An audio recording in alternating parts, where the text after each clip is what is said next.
Hello, ഇതൊരു Friday ദിവസത്തെ ഒരു മോർണിംഗ് റൊട്ടീനാണ് കേട്ടോ. അപ്പോൾ അതാ രാവിലെ നമ്മളൊരു 10 മണിയൊക്കെ ആയപ്പോൾ തന്നെ വീട്ടിൽ നിന്ന് ഇറങ്ങിയിട്ടുണ്ടായിരുന്നു നമ്മുടെ കുട്ടിമണികളെയൊക്കെ സ്കൂളിലേക്ക് വിടാൻ വേണ്ടിയിട്ട്. അതിവെന്ന് വിപരീതമായിട്ട് ഇന്നാണെങ്കിൽ നല്ല വെയിലായിരുന്നു കേട്ടോ. വെയിലെന്ന് പറഞ്ഞു കഴിഞ്ഞാൽ ചെറിയ വെയിലൊന്നുമല്ല, നല്ല ഒടുക്കത്തെ വെയിൽ. 10 മണി ആയിട്ടുള്ളൂ, പക്ഷെ വെയിലിന് ചൂട് കണ്ട ശരിക്കും നട്ടുച്ച ടൈം ആയ പോലെയാണ് കേട്ടോ. അങ്ങനെ ഇതാ ഒരു വീടിൻ്റെ സൈഡിൽ കയറി നിന്നു കേട്ടോ, കാരണം അപ്പുറത്തൊന്നും ഒരു മരത്തിൻ്റെ തണൽ പോലും ഇല്ല നിൽക്കാൻ. അങ്ങനെ കുട്ടികളെയൊക്കെ വിട്ടിട്ട് നേരെ തുണികൾ വിരിച്ചിടാൻ വേണ്ടി മേലേക്ക് വന്നപ്പോൾ സംഭവം ഇതാ നമ്മുടെ ബീക്കുട്ടൻ അപ്പുറത്തെ വീടിൻ്റെ ടെറസിൻ്റെ മേലെ കയറി കുത്തിരിക്കുന്നുണ്ട്. എങ്ങനെ പോയി എന്നൊന്നും അറിയില്ല കേട്ടോ.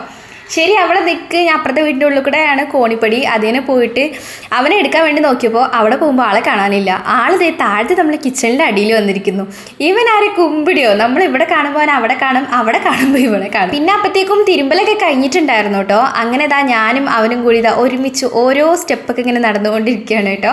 അങ്ങനെ തിരുപ്പിയ തുണികളും കാര്യങ്ങളൊക്കെ നമ്മൾ മേലെ വിരിച്ചിട്ടുണ്ടായിരുന്നു. താഴെ നമുക്ക് ഒരുപാട് തുണികൾ വിരിച്ചിടാനുള്ള സ്ഥലമില്ല. ബാക്കി എക്സ്ട്രാ വന്ന തുണികളൊക്കെ ഇതാ എവിടെയും കൂടി ഇട്ടു കേട്ടോ. പിന്നെ താഴെ കർച്ചീഫൊക്കെ താഴെ വീണ് എടുക്കുന്നുണ്ടായിരുന്നു. അതൊക്കെ അവിടെ തന്നെ വെള്ളം ഉണ്ടായിരുന്നു, മഴ പെയ്ത വെള്ളം ഉണ്ടല്ലോ, അതുണ്ടായിരുന്നു. അപ്പോൾ അതിൽ തന്നെ ഒന്ന് ഒലുമ്പിട്ടു. പിന്നെ അപ്പോഴത്തേക്കും വെയിലൊക്കെ പോയി മഴയൊക്കെ പെയ്യാൻ തുടങ്ങിയിട്ടോ. അങ്ങനെ ഇതാ ഞാൻ മേലത്തെ പരിപാടീസും കാര്യങ്ങളൊക്കെ കഴിഞ്ഞിതാ നമ്മൾ താഴത്തേക്ക് പോകാൻ കേട്ടോ.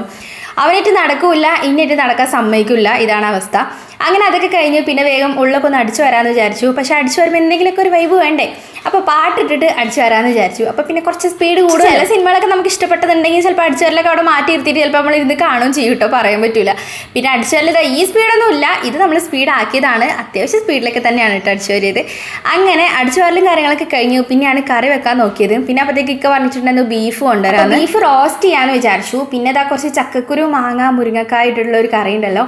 ഞാൻ എപ്പോൾ ഇത് വെക്കാമെന്ന് വിചാരിച്ചാലും ഒന്നല്ലെങ്കിൽ ചക്കക്കുരു ഉണ്ടാവില്ല, അല്ലെങ്കിൽ മാങ്ങ ഉണ്ടാവില്ല, ഇല്ലെങ്കിൽ മുരിങ്ങക്കായ ഉണ്ടാവില്ല. അപ്പോൾ ഇത് മൂന്നും കൂടി ഉണ്ട്. അപ്പോൾ ഒരു തട്ടിക്കൂട്ടി വേഗം ഒരു ചക്കക്കുരു മാങ്ങ കറി വെക്കാമെന്ന് വിചാരിച്ചു. പിന്നെ ഇക്ക വന്നപ്പോൾ എനിക്കൊരു ഐസ്ക്രീം കൊണ്ടുവന്നിട്ടുണ്ടായിരുന്നു. മക്കളൊന്നും ഇല്ലാത്ത സമയത്താണ് ശരിക്കും ഐസ്ക്രീമൊക്കെ ഇതേപോലെ ആസ്വദിച്ച് കഴിക്കാൻ പറ്റുള്ളൂ കേട്ടോ.